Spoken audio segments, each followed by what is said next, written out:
going on, guys? It's me, Jersey May 93, and today I'm gonna show you how to get more greens in NBA 2K23. So if you're struggling with shooting this year, don't worry, this video will help you a lot. But don't forget to like and subscribe if you aren't already, because you don't want to miss any of my NBA 2K tutorials or guides or any other content that I'll drop this year. I have a lot in store for you guys, just wait. But please turn on the notifications as well so you don't miss anything. So let's get right into it. This is how you get more greens in NBA 2K23. All right, so the first thing I want to show and demonstrate is actually going over the animations that kind of cue you if a shot is bad. So as you continue to shoot and practice, if you want to play with the meter off, this is a really good tip that you could pick up on. If you've been playing 2K for a while, I think a lot of you guys already know this, but your player will actually kind of duck when the timing is horrible, as you just saw right there. Now, the reason why that's significant is because you want to use that as a way to develop your timing with your player. But this year, what you can do is you can actually change or shorten the green release window. So you can actually speed up the window that you need for you to get a green release. Now, mind you, if a defender is near you, this is also going to ramp up the shot meter that came out of Mike Wang's mouth himself. But if you're a shot creator or somebody that likes to have a very quick jump shot timing, obviously having very early or early will really get the ball out of your hands a lot sooner compared to late or very late. However, I think there's pros and cons to each setting. I don't really think that one size fits all. I think it's going to depend on your play style. So if you're somebody that likes to sit in the corner and you want to just make jump shots a lot easier, definitely use very late or late. Okay, I also have to explain this. I don't believe this actually changes or speeds up your jump shot animation. It's more so like a distance type of relative setting, right? So in football, if you are at the goal line, if you're at the 5 or 10 yards or something like that. So if you have very early on, you're going to basically be like 4th and inches or something like that versus like 4th and 5 with very late or late on.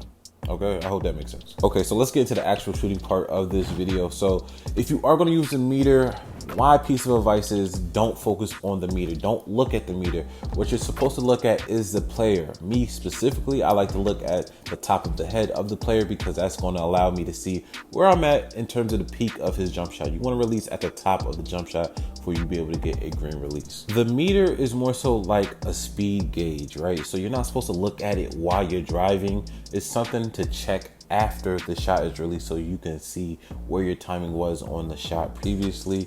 So again, don't look at the meter directly. Try to look at it afterwards or after your shot has already gone up. So how do you gauge your jump shot timing if you're playing with the meter off? Well, 2K implemented a way for you to know your timing if you are going to play without the meter, and that's simply how you miss. If you go super long or the ball rebounds super long, which is what you're seeing right there, very early, if you were kind of close or you were slightly early, slightly late, you're going to get an in and out type of miss. So that's one way you can gauge your jump shot time. So this is another big piece of advice, and that's just simply knowing your hot zones and where to shoot on the floor.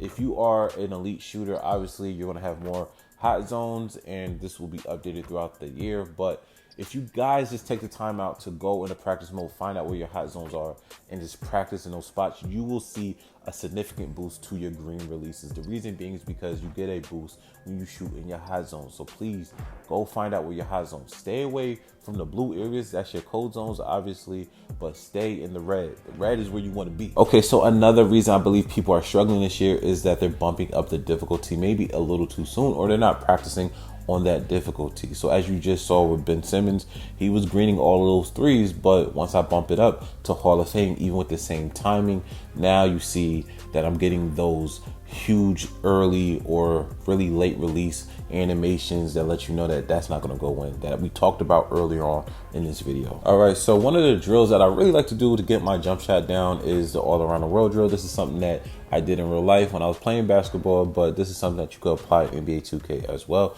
to help improve your jump shot timing. Now, me personally, I like to start in the corner because that allows me to see the full jump shot, and as I work in the corner, that's going to help me move on to different areas and I have a better timing or feel for the jump shot. The main goal is when you are doing your jump shooting practice is that you want to have and develop the muscle memory of that player. I don't think that a lot of you guys who are struggling with shooting should be moving on to different players or teams just yet. Try to get one jump shot down and then move on, if that makes sense. Now, this second drill, this is something that I showed off in NBA 2K22, but this is the cold shooting drill.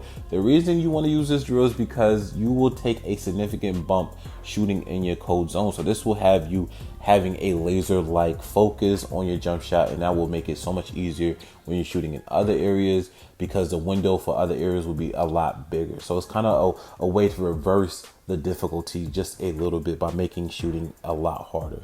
So again, the main goal is you want to develop muscle memory.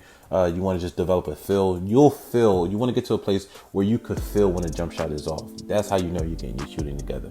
I'm JerseyMade93. If you guys enjoyed this video, man, please hit that like and subscribe button if this video helped you in any way, if you found out something that you didn't know, and also check out my step back jump shot video if you are making a shot creator build. I'm out. Peace.